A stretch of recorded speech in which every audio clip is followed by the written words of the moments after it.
And yeah, I've been watching Sonny for a long time. And let me tell you, this version of him, this ain't the same guy who used to run everything like he had a sixth sense for danger. Nah. This is a dude missing his right hand, his safety net, his damn near conscience in some weird, twisted way. Jason Morgan. And without Jason, Sonny ain't just weaker, he's exposed. Like straight up out in the open with no cover. See, back then, Sonny could afford to make reckless decisions, emotional calls, snap judgments. Because guess what? Jason was always there to clean it up. Always. How you shoot first. Jason handles the fallout. If you trust the wrong person, Jason fixes it. You mess up big time, Jason disappears. The problem, simple, efficient, low drama. But now, nah. Now Sonny got to sit in his own consequences. And you can feel it. Dude scrambling a little, trying to adjust, trying to, I don't know, reinvent how he survives or something. And that's where things start going sideways real quick. Enter Rick Lansing.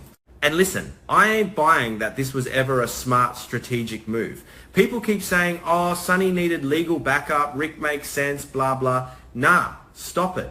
This wasn't strategy. This was panic dressed up as strategy. Because yeah, okay, Rick is a lawyer, sharp, knows the system, can twist things in court, maybe keep Sonny out of jail if things go bad. Cool, that's useful. But this is also Rick. Like the Rick. The same dude who's been carrying resentment towards Sonny for years, half-brother or not. That blood tie don't mean nothing when there's history like theirs. If anything, it makes it worse. More personal, more toxic, and Sonny knows that. Don't let anyone tell you he doesn't. He knows exactly who Rick is. So when Sonny decides to trust him, man, that ain't logic, that's desperation talking. And then you got Sidwell lurking in the background like some patient snake just waiting for the right moment to strike. Sidwell ain't loud, he ain't flashy. He's the kind that sets the board 3 moves ahead and lets you walk into it thinking you in control. And Sonny, he feels it. You can tell. There's that instinct kicking in like something ain't right. But instead of going full paranoid mode like he used to, he hesitates, tries to play it balanced, tries to be reasonable, and that's where I'm like, nah bro, that's not your lane. So we get the whole Marco situation. Marco gets attacked, fingers start pointing at Sonny, and it's just too neat, too clean, like somebody want that narrative out there. And Sonny clocks it. He's not dumb, he sees the setup forming. But instead of locking it down, instead of tightening his circle, he starts opening up. And that's where the Dalton thing drops. Dalton ends up dead. Not just dead in a way that screams frame job. And those photos? Man, those photos are nasty work. Sonny and Laura Collins standing there near Dalton's body in the trunk like, come on. That ain't coincidence. That's staged. Carefully staged. That's somebody saying, I don't just want you blamed, I want it to look undeniable. And Sonny, for a second, just a second, he actually gets it right. He goes, what if Sidwell did this? What if this whole thing is a setup?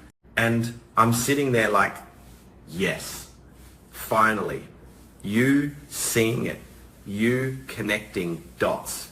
But then he does the one thing you absolutely do not do in a situation like this. He tells Rick, and I got a pals here because, man, why? Like seriously, why would you hand that kind of information to someone you know has a complicated history with you? This ain't small talk. This ain't harmless speculation.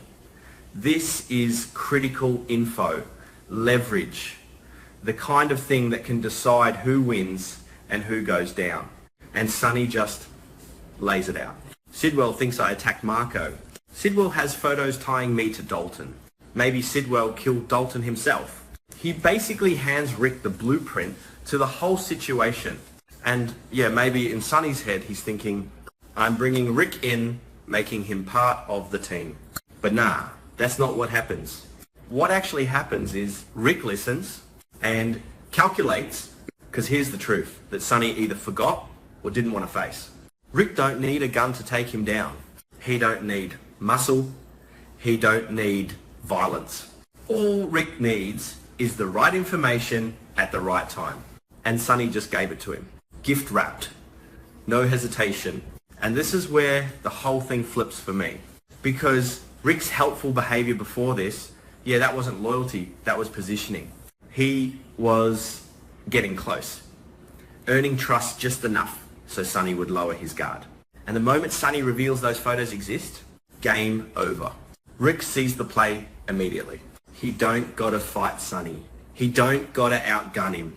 He just gotta align with the person already setting the trap, Sidwell.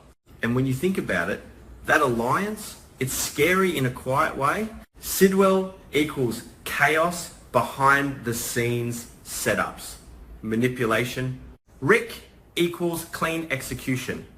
Legal system, credibility. Together, that's not just a threat, that's a noose. Slow tightening, no way out once it's locked. Because once those photos hit the legal system, once Rick frames the narrative just right, Sonny ain't dealing with street problems anymore. He's dealing with evidence, procedure, judges, stuff you can't intimidate, can't shoot your way out of. And Sonny, he ain't built for that kind of war. And I keep thinking about Jason, because if Jason Morgan was around, man, none of this goes down like this. Sonny wouldn't be venting theories to Rick. Jason would have clocked Sidwell early. Those photos probably never even make it into play. Jason had that cold, detached way of thinking Sonny just doesn't have. Sonny feels first, acts second, thinks maybe third. Jason was the opposite. And without that balance, yeah, Sonny slipping. Not completely, but enough. Enough for someone like Rick to take advantage. And let's talk about Rick for a second. Because people might say, oh, he betrayed Sonny like it's some sudden twist. No, this ain't sudden. This is consistent.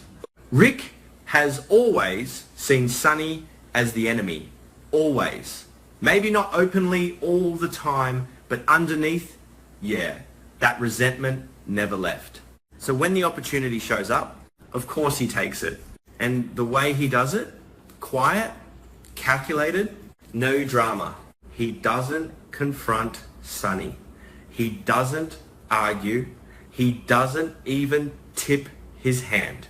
He just pivots, aligns with Sidwell, uses the information Sonny gave him, and builds the case. That's cold. Not loud villain cold, but the kind that actually works in the real world. And there's something kind of sad about it too, not gonna lie. Because Sonny, in his own messed up way, he was trying to adapt, trying to survive without Jason, trying to find a new way to protect himself. But instead of choosing someone he could actually trust, he chose someone familiar. And sometimes familiar is the most dangerous thing there is, because you think you know it. You think you can manage it, but really, it's just waiting for you to slip.